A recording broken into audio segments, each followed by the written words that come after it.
Yesu ata hati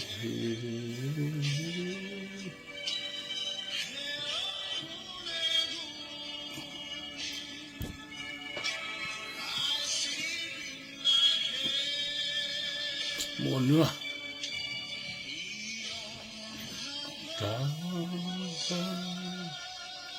Amore o ware Mana tuki atu ko me whamama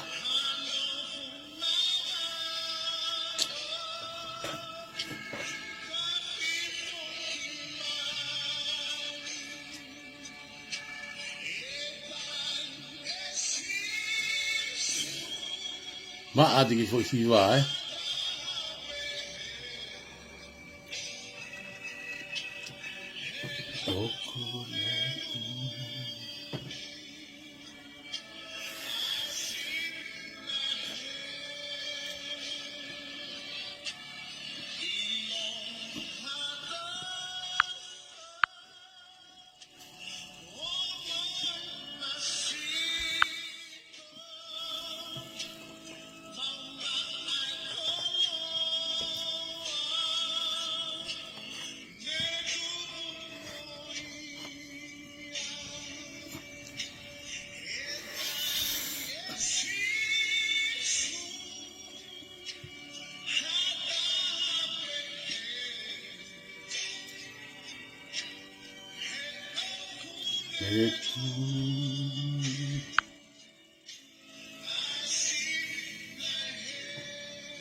Whanongo ke fo hiwa Lere hake o ato e hala I whare sai o ne he o whalo to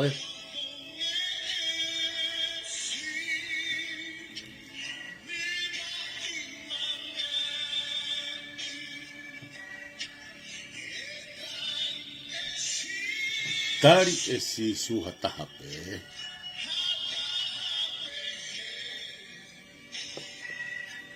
Lere hake whatomala Sai vego e whangi whatomala whangi mea mama a pe Koe ki hange koe ka kai ni ke Ha amo ngai fu mea ke whatomala mama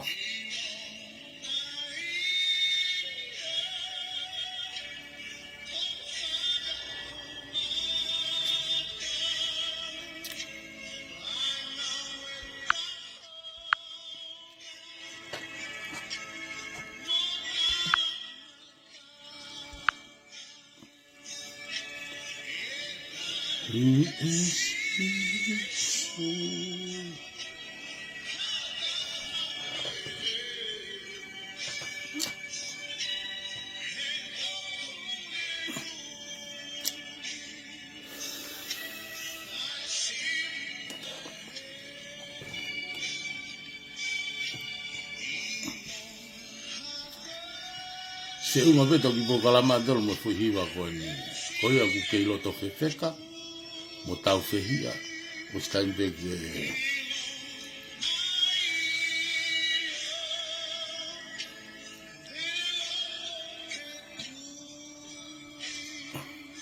Mana mata lava Wagi Ko mau whanu anu alu ke tobe minute o fu tata ya hoko mau hiwa etia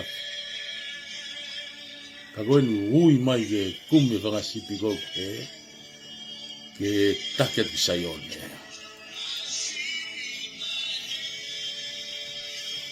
Matu ko saione ko loto ko ko whangari-ngari Ai si pina malo son Ai talava ki e whawhini pea katape ki kuma kono Pagi labi ko ni ko ki uma ko ni ko ki kulta atwa ki prokalama se aspam se tita Do whanongo I pea wai Do whanongo pea wai Ko alupe e tau mea na taurea koe ki ai O tau ilo tako e while de whaitipi Ka koe whumia whakuina mo sioma me matonu me whumui me aki ahoni. Koe ko a whapalo fita ko whai aki whuki atonga whuki te mamai I koe ai. ai visione mo halfno na tatak ma ka krisi o si fe bida mo kai goni tes ma malo pe kita e me hoko pena ke to puri kau muy mo ka kai na mau tu fata na ko sire ak pe me ko ni e ia me hoko pena tu yang aton ba asi e pe ko ko mo pe ko fonga pe mo ka muy na pe fata fe ai kai Mate mo na rea krisi ma winga ngin tuanga tano ka inga tuanga tano ka nga fononga pa mo ka una toke ke visione hane ma vai ma visione pe ak pe tu ya pe lo ya ka pe mata ya go he kai no ka ke te ka ati programa ko na seti ta me ke mo fanongo pe ga spatau ki analyze no pe tau mo heleva mata ki fo ko ta fo noa ko pe go ngot ko ilo pe o ko lahi fe mo wekina a ho fe mo wekina sia ska ko fa malo atu ke te koe I he fainga mari ko ni ko ke hanga tu kwa mai ke o mai ha fainga mari mo ki mau tolu ko hika api ko ya tai ni e sia si te hanga tonu pe au ke mau fe hu iko mau tolu ko mau fa am ko ni ke ko hiko mau fa no atu ke ngai live ko ko fa ho ko pe ko simahino pe me tala no ko ia ai se o komiti ko pau ke fili ha mo to ta fitu oku moni pe kai ia ko tu ko ni ko pau ke fili mo to ta fitu se ti ta ko tu ni ai poati ko pau ke fili mo to ta fitu to ki fa ho ko ia hili ha no le sita ka kandidati ia ko si ki tala no mai moa e siasi ko tu pe o kai pe ho me aki ai ko ni ko mahino e fili ai to taha fito ai komiti ko process ko ia ho mo fili ke ki tala no mai moa ki e process ko ia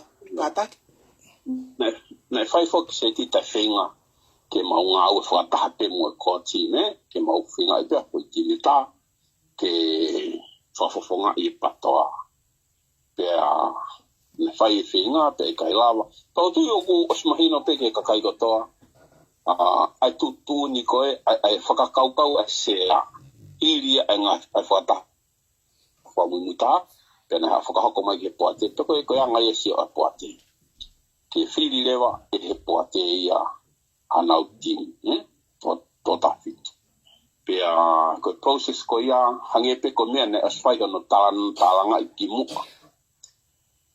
o kuia nga komiti kwa wahenga ke mafrango ke nga komiti kwa wahenga ke na wo kumi mai na ukantiteti foki pe ke kakai ke na tala mai ko hai kantiteti me he wahenga ko ia sai ko hiri ko ele sisita pe ai toki ui lewa ai kau kantiteti kau kantiteti ko ia ko kafiria me he pate o mai pe mo ia kau komiti ngai vai o whanonga ko ngai vai ngai ko si mai no mai na kau kandidati na to pa nau kai ke lava o whakama o tatari ke au ke os elesista ka ko ma whakahau ka pe tuai tu kuange ia ka maulere ma por ka ma whakamama ko mau tau moa e hanga he mama e ma whakamama o ange ha whainga maari mai kakai ke nau whai ta whiri whakapotapoto. I he mama o nau maku me whakamama te mau whai. Koi. Sa koe nau o mai koe, i mama koe ia te nau lawa o mai e kauka titi. O tu iau osi lahi ngai komiti au nau os mahino e tō tahai ke nau whakakaukau. Ka koe ki taimisi koe ni lape ke riri. Oi. E seosi o ko mahina upi te whamatala ko ia, ko tuku ange ki he komiti ko whakavahenga ke nau whili mai. Ke nau koe hae fo, koe whihui o kua. Whihui uruaki koe hae fo, o ko ngau ia ke ngai komiti whakavahenga ke no whili mai, pe ko nau whili pe nau tolu, pe nau whakahauka savea, pe koe hae fo koe ngau ia ki ua ki ai, koe hanai hono uhinga, o ko taria e komiti ke toki whai ai fili I he osi ko ia ai le sisita. Koe tutuni e komiti se tita. Tatawhai pehe ngai komiti e nau whonga. O koe ngai komiti ni huna koe ki urotu koa whiwhi na whanki sawe e ka huna osi. Lao po whai nau talatala noa holo o mau pe ai au katiteti. na fataha ka to he kwai o pe ni ko ngai komit kwai ko fonga me ngai komit ka ko ya na fataha mai hange ko wa he ngai ka fataha ka to komit ta to ko ina fonga me ngai ko wa he ngai ko ya pe na fataha mai o mai e na ka quantity na to fili le wa me ai ko hai a quantity ko ke o mai ke no me ne ngai fonga ke ma to ta aina ta wa he ngai na fonga pa nga fili na fo right ko hi ke ai ngai wa he nga pe o ku tai pau pe to ko ua ko ngai wa he nga ko smahino pe to ta o ma to o mai te fo ngo ya ko ya ko ke te fa sa vi ai te ko ta no holo kai ke ko anga ye ne tu ko ai fo nga ko hui nga pe hono tu ko na ye ke o ke ya ke imagino ko hai na pole ke na ule sita ko hai na pole ha me loto o kai ko ma fa ko na ka ku ke pehe e sia o si e ki fe paki ai ka i hona tali hona toko ko ia ke tali ke le sisita what if ka pai ala to hapato ai toko hongo fulu ia o le sisita me fe tu pe taha pe te moto e a face yang e pe ma fu pa le malahi i e tali ko ia ke o si kai mo te ma pa le malahi se ti o si mahino ko mitia mo na ngai fo ma o kai ki tu ia o toko hongo fulu hapato me va henga ko la ka pe ka to ko ua i ne tu ana he kai mini ko ia e se as maria tal ko tu ka tai mini ka fu na ta o si fa ke mo ko ki mo pa na ke pe e kai au pito ke fili e mo tolu hata o ka pau o ki ai ha fa fofonga ai a core team ai fa fofonga pa to ka core team o ko ke to ma o he tu ko ia ke o ko ke he au pito o mau tuange pe ke tawa taina pe va hinga ko ia ka ua tu o ko anga ko ni e ku ongo i a ku se tika na fai foke foka tau e la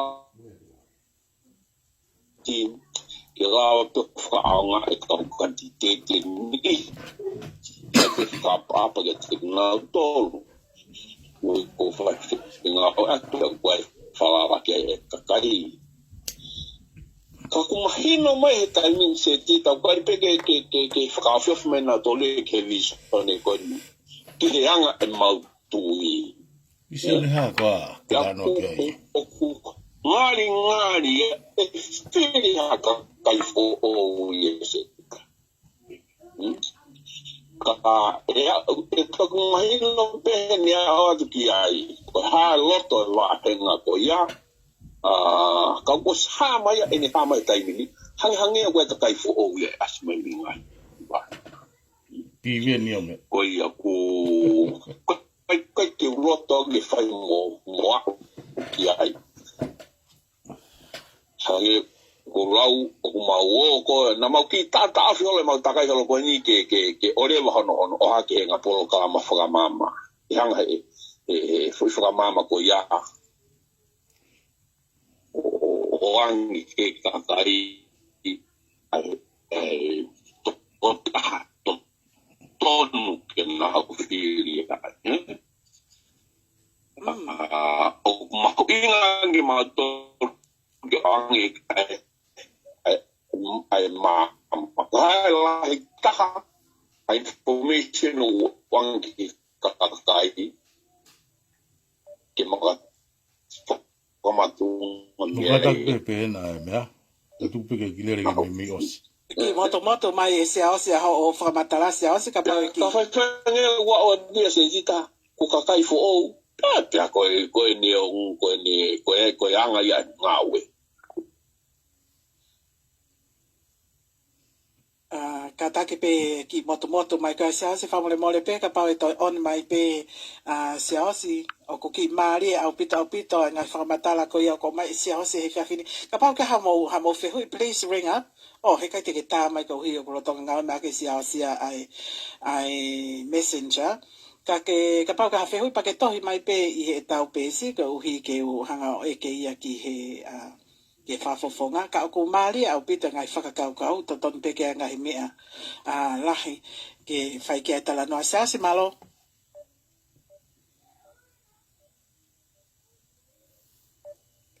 ko no ko ke ti pe mai me tonga ai phone ko asia si o ko toi pe o ku feinga mai ka o ku ke kawenia I he mari au pito moni ko look out e ua o ko kawenia he mari au pito ngai foi nga uno ko ni ko kawenia he new information ngai information for ko tau whanongoa I he taimini pe kia te au o ko ke o ko ke tau te pe o whanongo ke ngahi u whakatara noa mahalo ko kawa he toko taha ko ke whanongo ke hongo tafa aki ko ni e ua whakaamo pe au ke uma o pe u tala noa ke toki whaitotoni ki ai hoko atamai pa mo hoko lau maari kai he tuka he taimini ko ni o ku tau ke itari pe ki asi o vai lahi pohi wa ko uhi ko ene neti mahalo o ko ke ala isai ke tai ya ki ai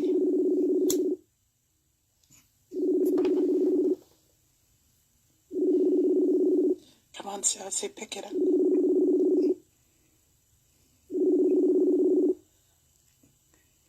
ka ke wilo ka pa mahalo na Selsi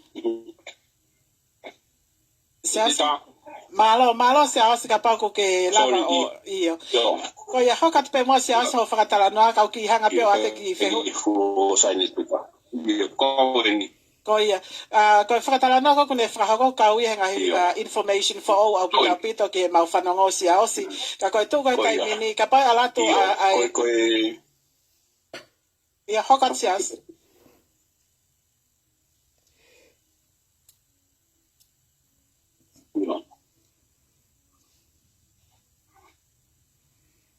Io oku ia no no sio ko ki hangi ko ku a mio ngau ko ni ai ko team ki fai ha fa ma to mari na asia be hinga hi ngo ko ia ke ngai wa ke na utala no mo na la fa ta na to ki loto ke to ko mai ko ki mau loto mau ka no ka e ilo se tita tau te ka pe common o ia we Selsi hanga mau pe he tau interneti o mau e tau ngai polo kalama Selsi kai ke mahalo pe ko ki mahino pe ko kore ki a vau pe mo Michelle ke mo ho mai I he taimini ki foi taimi ko no ki moto mai ai tonga ka ki he information ko ni Michelle o ko whakatala noa mai ki ai CLC ko ha ho wakai ki he ke te awia o for all au pita ka te awa information ko ni pe o ko Selsi kei mate mai pe Selsi ke tā mai pe ka ku mate mai pe ho neti kai pe mahal ke alu ki ke Selsi ko ke whanongo mai Io ko whanongo atu au mau pe he tau interneti Selsi tau pokalama ko ia asinga ko he mo ki te mau misnare to ko ia ko mai ka pia all right kai tala no mai mo Selsi he tunga ko ni ko uhi o pau pe ke tau sio fe uta tafaki ko ni ka pa toku ai savea ke whakahoko ngai komiti ko whakavahenga ko ha ai teria na no foto pina to na loto fale pa na utu ma tala mai ko mea ke fili pe ko mea o ku loto ke ka kai vahenga ko pau pe he tunga pe he ke iai ha fahinga mechanism o ku pau pe mo ha fonga o ku pau hange ko savea ko na whakahoko tanga tapu uruaki mau pe pau au pito ko ui au tau tio he ni pe moiongo ai kakai pe mo oni pe mo totonu Selsi io ngai wa henga ko o wa I tota ai candidate ai patoa o kuna hanga fai sabe ta tau sabe ko fai to ta uaki o ko candidate dia hange ko kan kau ngai wa henga ko ni na ia ko ka fa funga lo tonga o fa ta pe ngai ko mi tia o sai wa henga fa ta pe ngai ko mi tia ai komitia fa na o mai na to ta no ko hai ato ta una o mai na ngai ingo o kia ya fa ta i pa na ta no o na lot o ko hai ka ke o mai ka kai ke ave ke he kai o tala no ai pe ki na tolu ngai ta to ko wa na fo process ko no fa ki sabea right ko fa fo fonga ko ai o gua fa fo fonga ka kai mi ngai kolo taka o na o mai ka ngai ka quantity okay o ke ham o ko tau finga pe fa ke ni e siasi ke ata mai ki to o ke ha ata ani fair pe ku ia ha ata fi mana ko io okay ko vinga ka no te he ku o ku mau Mo no fa. Ko ni ko ke na to et loto ke te fa ka mai quantity motua mai no o kuna tala no ile na anga fe e na ilo o kai to loto ka kai o vahenga ke fa fofoga motoa na ya ha fa hinga anga fe na pe ka tala no be mo to ta ko ua se tita o mau fostui ko ti me ko na o he na to na mau fram ke na foki mai Ke foki mai pa ke foki ko ta ta na to mo ka quantity ko ko pa to ai Muvano. Ia mau tui. Na mau wangi whainga mari, ke mau talanoa, pena o mai ke mau ngai whataha. Ka ku mahino mai, kai ke nau whiha nau tō ke mau tō. Pau mau tui mau tō nau mawaka ke nau tō. Ka kuhanga rewa he kuwahenga koe o whiri ha tahfu o. Pe whakau ha tahfu o, ke o mai kono whetongi. Ka ku nau o mai e ngahi hingo, o whanongo ki ai, na ia e ngahi hingo na o mai me ngahi wahenga, me ngai kolo, o nau tala noa. Koe ke uroto ke uhanga o kaunoa ke nau mea nei whai. E nau ko whanonga o se nau quantitete, ai wahenga kon ko hinga ko tala noa ke. O se nau quantitete fo wana ro. Ke whetongi nau whafonga lorotonga. Ta ko whafongo na nau hao ke nau tolu, mo nau kau quantitete me he ngahi wahenga. Na nau o tala noa holo, ko hai e o mai. Ko me ia ko mau fihi ai e siaosi. Ko tala noa mo hai, tala noa mo toko fihia. Tala noa na e fonga fe tala noa, na e whakataha ki ha olo e whanua. We cannot have anything perfect for now. We're running out of time. Na whai e rong, ai ngā au e whakaam ke mau ngau whakataha. Ko e lere i tahai te mawala whai ke taimini. Ko mau tuku ke ngai wahenga, ke nau hanga o whakaukau, ke hai whonga ke nau o mai hana whakafonga. Kas mahi no pena e o mai e nau kau whanongo, na e gai e nau nomination me ngahi wāku ngahi kolo taka. Na e nomination pa nau o mai e tala noa. Tala noa eliminate pe ko o mai o nau toa taha. Toa taha e wai ke nau o mai ke puate. Ke name, ko whakafonga. We cannot have anything perfect now. O tau ke ihe post, tau ke ihe foi o te mo, o te tau expect ko hamia hao ase tika. O tau ke ihe foi transition tau tolu ia. O kai ngahi mea ke whakarere, it needs time. Ke tau hanga whakarere i foi process ko ia. At least o mau wangi whangamari ke o maere o kakai. O kai ke mau tu ni i atu me poate. O mau tuwangi ke ngahi komitua wahenga ke na whai mea koe. Malo apita e siasi. Ko mo whaka amu ia ke oua te mo tu ni i atu. Kai o mai loto lelei a loto kakai. Ko mea ko whehu i atu ai. Na e whaunga whewe o mai e loto kakai. Exactly. O kai ke mauhanga mautolo tu ni. Ko mea mo whenga te avoi. O te mauhanga pia. O mo whenga o hai. Ke mo o mai ia. Mo tuku ke wahenga ko ia. Ko hai nau whaunga unau decide. Hai e nau tole taimiri. In the future, ko hai process le rei taha te tawala ngau e aki, e whenga ke ngau e aki. Tau ke role pe, mo whenga ke improve. Tau ngau e pe mea common sense e taipi. Peka alato pe e siaosi o ku ke kau patoa, hangai wahenga ni i, o ku nau ke loto pe, ke ha whafofonga lolotonga, te mautari pe? It depends e na koe hai e loto e komiti koe me ko loko ia. Masi. O ko ke whaatala noa mai koe hae loto e komiti. O ko loto ke whanongo ato ke tala mai koe loto e wāhenga. And it's not the committee. Koe komiti, koe whakafofonga ia o e wāhenga. E kai ke lawa whakataka o e wāhenga. They are representatives of the wāhenga ke komiti. For wāhenga. And whatever they say, koe loto ia wāhenga. E kai ke tau o mai e wāhenga ke na o mai whai whakatatu tūni. I'm sure koe ngai wāhenga o na whakafofonga. Ta koe whakafofonga koe re o ia ngai wāhenga. Right. Koe uhi koe ngā. Koe kau whakafofonga i ngai komit whakawainga. Koe whatataki. Koe tangatapu laki. Ulaka nau kau me mi pato ko wanga futupu.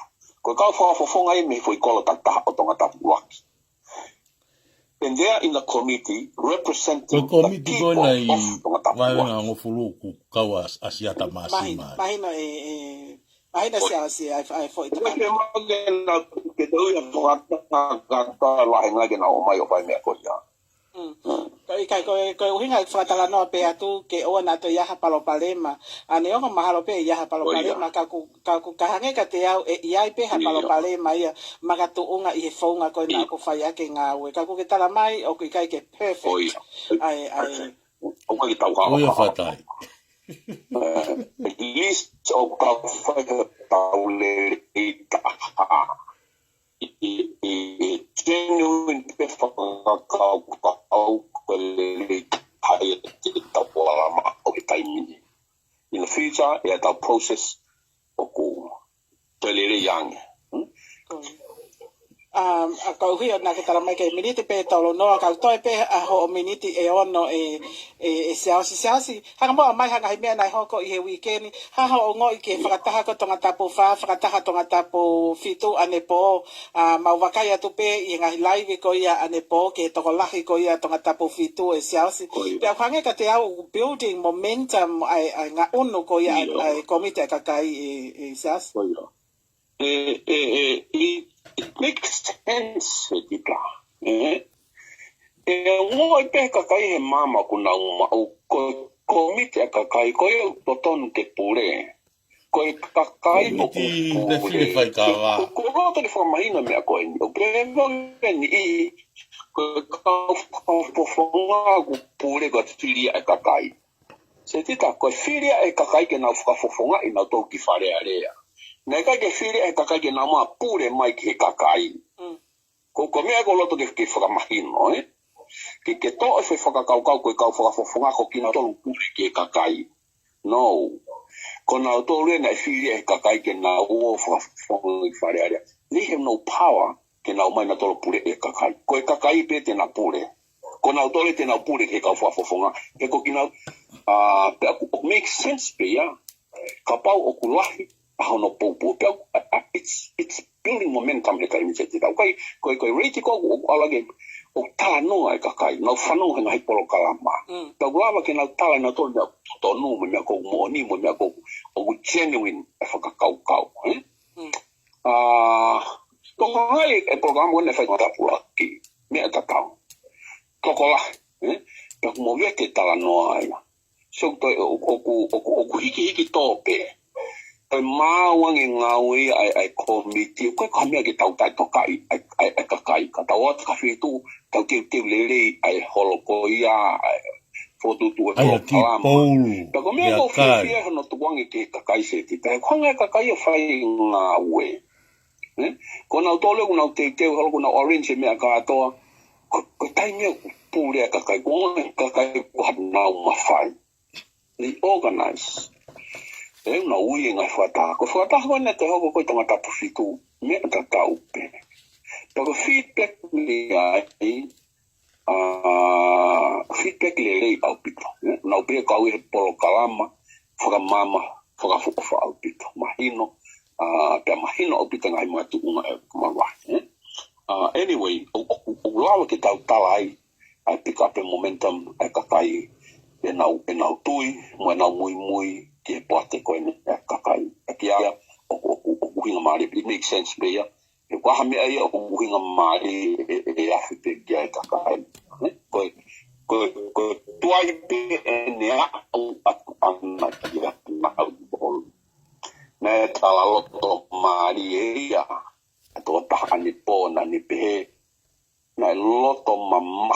ia ia ku mawahi te ne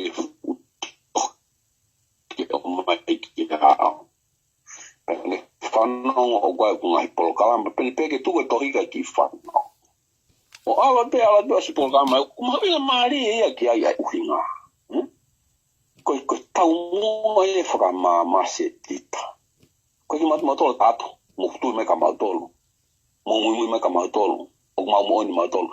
All we need is just provide information. Ko me ai ka kai mo tu ki ai e mama ku na mau pena fai tu tau atai ko ki whama alo i ki na to ko ai ko tau mo ma pena tala loto pe to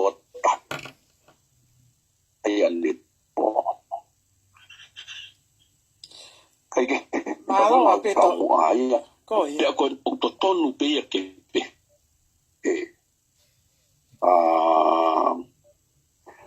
oku make sense pe ke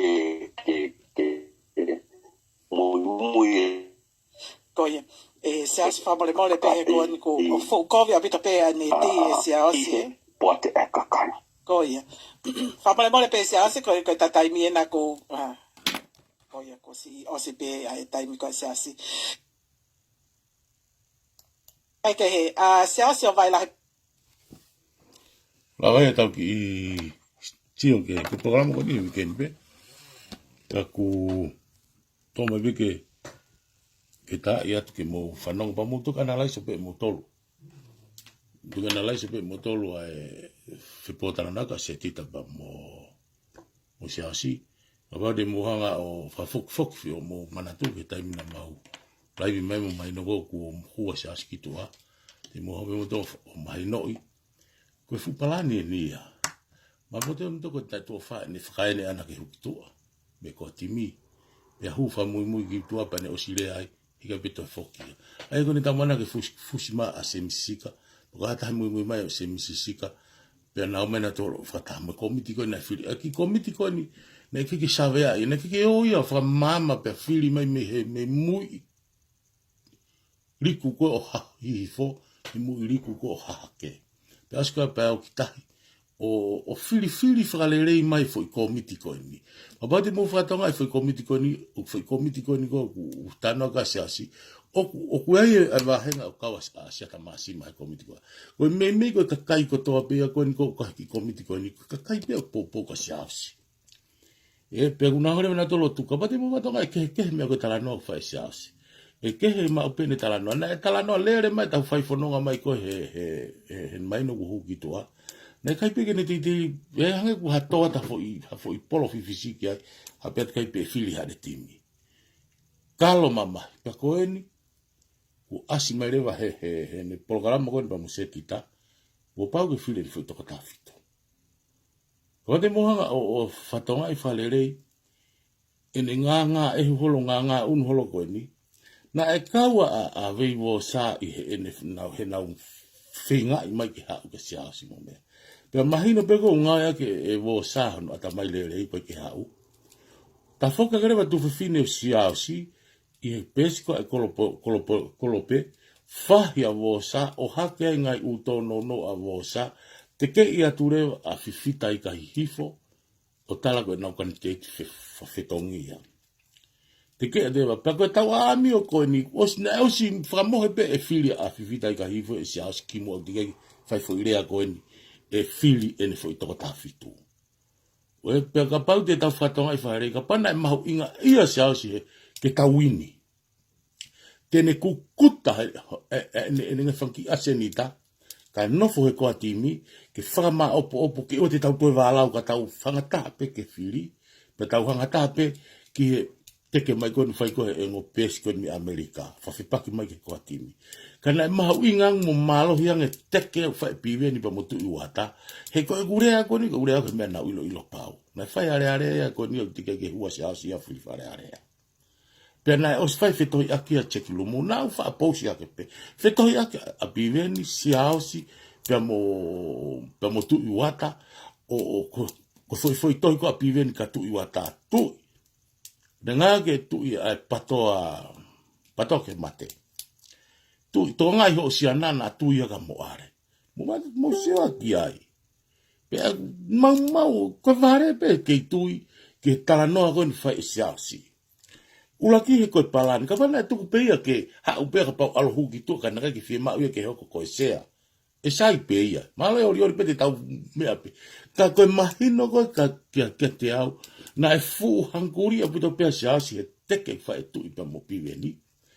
Ke sea asiasi pe ka ha hu ki loto e patoa fa pa mahino ko e pare mia pe ko hona fusi te puia ke na kaka hala whakawakawai ke na huke kapineti. He e popo uri e halanga ia tui. Ka pate mau whatongai nai ko friend le rei poka tamagoni na e kaho no kempeni le rei apu te wahenga koe ni wahenga walu.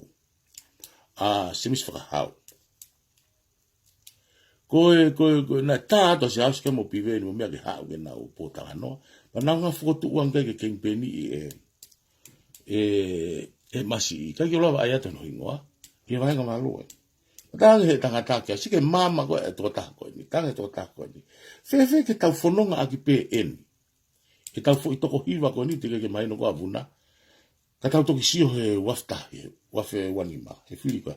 Ai, kape ai atui. Pea kaila he kai toi whiri. Mo sio anga ke nganga, e wala me nganga. Ka ke he kaila wa tanua me e ku loi mo kaka.